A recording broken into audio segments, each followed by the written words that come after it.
Hello and welcome to our latest global listed private equity fund update. My name's Brett Scallan and today I'm joined by Bob Liu, Portfolio Manager with Barwon's Global Investments team. Bob, last fund update we spoke more about the benefits of listed private equity as an asset class, particularly with a key focus being on daily liquidity which is offered.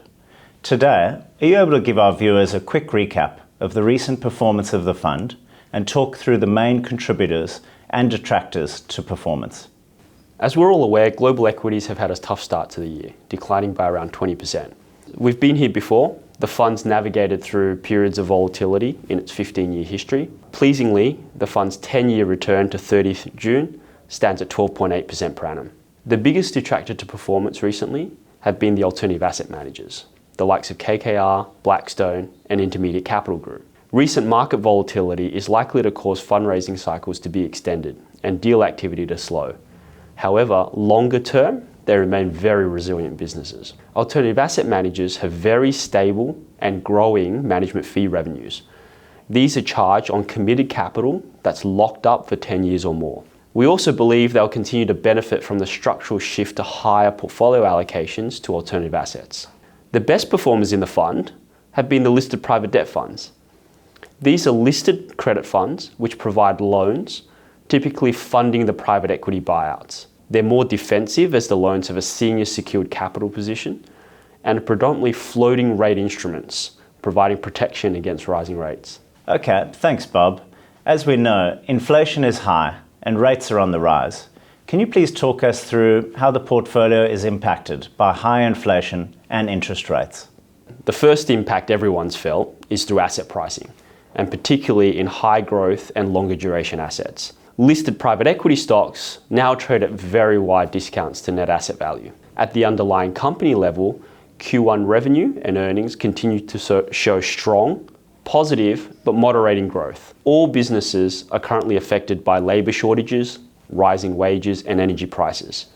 However, we are starting to see supply chain disruptions improving, and the consumers remain strong to date. As always, it's the businesses with differentiated goods and services that are able to best mitigate these challenges. As an example, the fund's best performing holding this year is actually a software business. It's backed by private equity sponsor Thoma Bravo. The company is called Instructure. Its flagship product, Canvas, powers the digital learning experience at schools and universities. Its software manages all digital coursework and the hybrid classroom experience. It's a very resilient business that's very cash flow generative, with high margins protected by inbuilt annual price increases. You mentioned the wide discounts to NAV on which listed private equity trades. Can you comment on valuations? As many are aware, private equity valuations are lagged. Private equity NAVs were last revalued for 31 March, where pressure from valuation multiples was largely offset by the positive and indeed robust earnings growth that we saw at the start of the year. We'll see a more significant headwind for Q2 valuations, just given public equity market declines.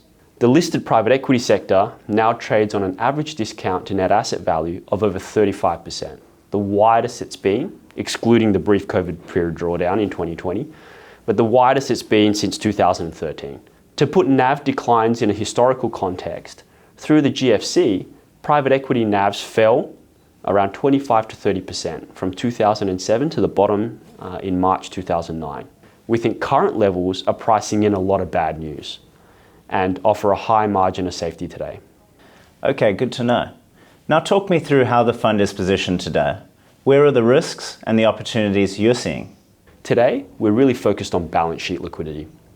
As in 2020, and indeed past periods of market dislocation, we see permanent capital loss occurring in distressed balance sheets and situations of forced selling. Since the start of the year, the fund has had above average cash holding of 10%, which gives us flexibility to deploy capital into weakness. And we're focused on identifying opportunities, particularly in discounted but high quality portfolios and managers with strong balance sheets. The private debt funds have also traded weaker and are really becoming very attractive at these levels.